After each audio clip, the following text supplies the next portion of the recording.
নমস্কার বন্ধুরা, কেমন আছেন সবাই? ঝর্ণার কিচেনে আর একটা নতুন রেসিপি নিয়ে আপনাদের সবাইকে স্বাগত জানাই। আজকে বানাবো, দেখতেই পাচ্ছ, আলু, ভেন্ডি, টমেটো, পেঁয়াজ সব কেটে রেডি করে নিয়েছি। চিংড়ি মাছটাকেও ভালো করে ছাড়িয়ে নিয়েছি। এবার নুন হলুদ ভালো করে মেখে নেবো। হ্যাঁ, চিংড়ি মাছ ছাড়ানোর সময় দুটো জিনিস খেয়াল করতে হবে। চিংড়ি মাছ খোসাটা ভালো করে ছাড়াবে, আর ভেতরে একটা কালো কালো শিরা থাকে, ওটাও কিন্তু বাদ দেবে। ওটাও খেলে কিন্তু খুব শরীর খারাপ হয়, ওটা মনে করে বাদ দিয়ে হবে। তো ভালো করে নুন হলুদ মেখে নিয়েছি। যেহেতু রান্না আমি আর আমার বর দুজনেই মিলে করি, যেহেতু ক্যামেরা স্ট্যান্ড এখন আনা হয়নি, তো আমি ক্যামেরা ধরলে ও রান্না করে, বা ও একটু ক্যামেরা ধরলে আমি রান্না করি। হ্যাঁ, তোমরা আলু ভেন্ডি এবার কেটে ভালো করে ধুয়ে নিয়েছি, এটা দেখলে। এবার কড়াইতে তেল দিয়েছি, তেলটা গরম হয়ে গেছে। তেলটা গরম হয়ে যাওয়ার পরে এরপরে দিয়ে দেবো আমরা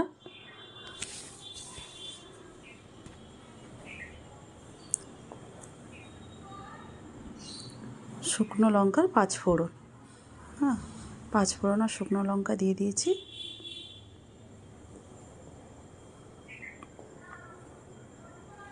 দিয়ে দেওয়ার পরে এবার চিংড়ি মাছগুলোকে দিয়ে দিয়েছি। চিংড়ি মাছগুলোকে ভালো করে ভাজা ভাজা হোক, তখন কয়েকটা কথা বলে নিই।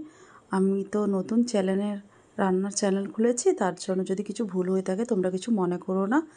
হ্যাঁ, আর যারা ইউটিউবে ভিডিও দেখছো আমার, তারা ঝর্ণার লাইফস্টাইলে গিয়ে প্লিজ সাবস্ক্রাইব, লাইক, কমেন্ট করো। আর যারা ফেসবুকে আমার ভিডিও দেখছো, তারা ঝর্ণা মাইতি বলে আমার চ্যানেলের নাম আছে, সেখানে গিয়ে ফলো করে নিও। ফলো, লাইক, কমেন্ট তোমরা করো, আমার ভালো লাগবে। আর কাঁচা লঙ্কাগুলো চিড়ে নিয়েছিলাম, কাঁচা লঙ্কা দিয়েছি। আজ আমার বর খুব রান্না করতে ভালোবাসে, তো রান্না করলে ওই রান্না করে প্রায়। আমি রান্না করি, আমি কোনো নতুন নতুন রেসিপি ট্রাই করলে আমি করি। ও ঘরোয়া রান্নাগুলো ও করতে বেশি ভালোবাসে, তো ওই রান্না করে।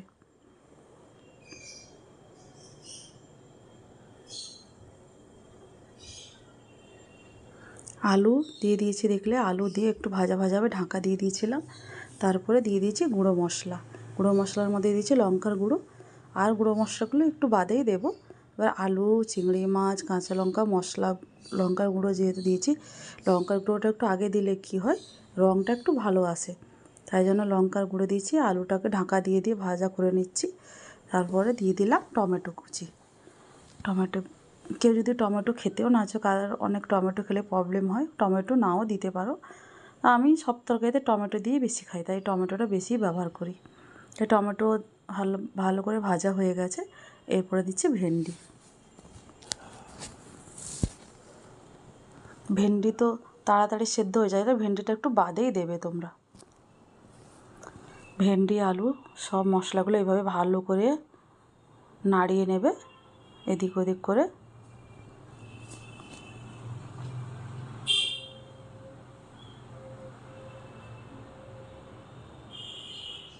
এরপরে দিয়ে দিচ্ছি লবণ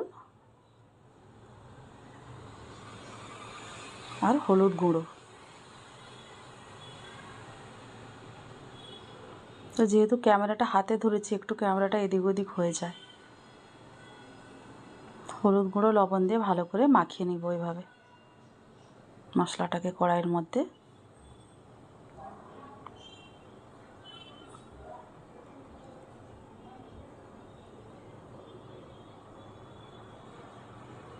এরপরে আবার ঢাকা দিয়ে দেবো। ঢাকা দিয়ে দেওয়ার পরে আবার ঢাকা খুলে দেখো, এইভাবে নেড়ে চেড়ে নিয়েছি। সবটা ভাজা ভাজা হয়ে এসছে। এবার আবার ঢাকা দিয়ে দেবো একটু। ঢাকা খুলে আবার নেড়ে চেড়ে নিচ্ছি। এরপরে একটু দেবো জিরে গুঁড়ো আর একটু ধনে গুঁড়ো। জিরে ধনে গুঁড়ো দেওয়ার পরে আবার ভালো করে নাড়িয়ে চাড়িয়ে নিচ্ছি।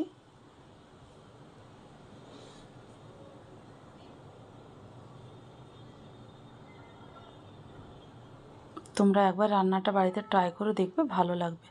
একটু জল দিয়ে দিলাম যাতে আলু ভেন্ডিটা একটু সেদ্ধ হয়ে যায়। আলুটা একটু শক্ত শক্ত থাকে, তাই আলু যেন ভালো করে সেদ্ধ হয়ে যায়, তাই অল্প একটু জল দিয়ে দিলাম। তরকারিটা বেশি জল দেবে না, অল্প জল দিলাম। এরপরে আরও একটু জল দেবো, যাতে একটু ড্রাই ড্রাই ভাবে হয় তরকারিটা। কেউ ঝোল খেতে ভালো বাসলে একটু জলও দিতে পারো, কোনো অসুবিধা নেই ওতে। দেখো জল দিয়ে দিয়েছি, ভালো করে ফুটে যাচ্ছে। একটু বাদে দেখে নেব সব সেদ্ধ হয়ে গেছে কিনা আলুগুলো। এবার দিচ্ছি একটু গরম মশলা দিয়ে গ্যাসটা বন্ধ করে দিয়েছি। আর ভালো করে মাখিয়ে নেব। ব্যাস আমাদের রান্না কমপ্লিট। এবার দেখো রান্নাটার কালারটা কি সুন্দর এসছে না? তোমরা কিন্তু ট্রাই করো। আর আমার ইউটিউবে গিয়ে প্লিজ লাইক, কমেন্ট, সাবস্ক্রিপশান করে দিও। আর ফেসবুকে গিয়ে একটু ফলো করে নিও আমার চ্যানেলটাকে।